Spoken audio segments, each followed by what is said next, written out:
শেখ হাসিনা এবং আওয়ামী লীগ তারা নানানভাবে নানান পন্থায় ফিরে আসার চক্রান্ত করছে। আওয়ামী লীগ যদি ফিরে আসে তাহলে বাংলাদেশে আবারও ফ্যাসিবাদ ফিরে আসবে। আমরা যদি ক্ষমতার দ্বন্দ্বে লিপ্ত হই, আমরা যদি একে অপরকে ঘায়েল করি, আমরা যদি হিংসা বিদ্বেষে লিপ্ত হই, তাহলে এই যে আবু সাঈদ, মুগ্ধ, ওয়াসিমরা জীবন দিল, নতুন বাংলাদেশের যে স্বপ্ন তারা দেখেছে, এই স্বপ্ন কিন্তু নস্যাৎ হয়ে যাবে। 18 সালের কোটা সংস্কার আন্দোলন করতে গিয়ে আমাদের অসংখ্য নেতৃবৃন্দ তারা নির্যাতন নিপীড়নের শিকার হয়েছে। আমি নিজে সে সময় অ্যারেস্ট হয়েছিলাম, 15 দিন রিমান্ডের নির্যাতনের শিকার হয়েছি। আমাদের সভাপতি নুরুল হক নূরের উপরে ঢাকা বিশ্ববিদ্যালয় লাইব্রেরির সামনে কিভাবে আওয়ামী লীগ, ছাত্রলীগ হায়নার মতন আক্রমণ করেছে, রক্তাক্ত করেছে, আপনারা সকলে দেখেছেন। দৃঢ় বন্ধনের আস্থায় শক্তিশালী স্টিলের আরেকটি নাম জেডএসআরএম। এবং এই জুলাই গণ অভ্যুত্থানে গণ অধিকার পরিষদের 11 জন ভাই শহীদ হয়েছে। আমাদের অসংখ্য নেতৃবৃন্দ তারা নির্যাতন, নিপীড়ন এবং কারাবরণ করেছে। আমাদের দলের সংগ্রামী সভাপতি নুরুল হক নূর তিনি অ্যারেস্ট হয়েছিলেন।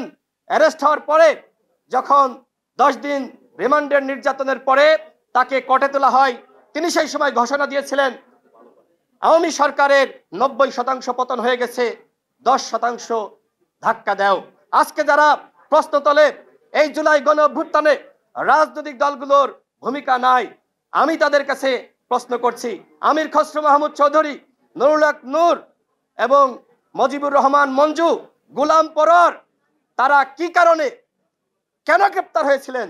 যদি ভূমিকা না থাকতো, যদি আন্দোলনের নেপথ্যে থেকে তারা কাজ না করতেন, তাহলে তাদেরকে কোনোভাবে গ্রেপ্তার করা হতো না।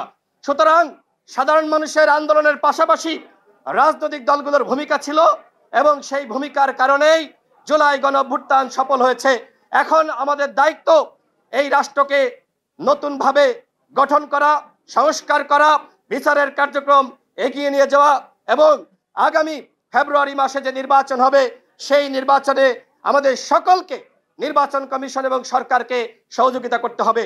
পতিত স্বৈরাচার হাসিনা দিল্লিতে বসে নির্বাচন বানচালের চক্রান্ত করছে। যদি ফেব্রুয়ারি মাসের নির্বাচন বানচাল হয়ে যায়, সেক্ষেত্রে এই বাংলাদেশে আবারও ফ্যাসিবাদ ফিরে আসবে। আমরা লক্ষ্য করছি নানানভাবে, নানান পন্থায় আবারও আরেকটি ফখরুদ্দিন, মঈনুদ্দিনের 11 সরকার গঠনের চক্রান্ত করছে। আমি সবার প্রতি আহ্বান রাখতে চাই, বাংলাদেশে আর কখনোই ফ্যাসিবাদকে ফিরে আসতে দেওয়া যাবে না। এই জন্য বিএনপি, জামাত, গণ অধিকার পরিষদ, এবি পার্টি সহ বাংলাদেশের জাতীয় গুরুত্বপূর্ণ রাজনৈতিক দল এবং অন্যান্য রাজনৈতিক দল আমাদের সবাইকে একতাবদ্ধ থাকতে হবে।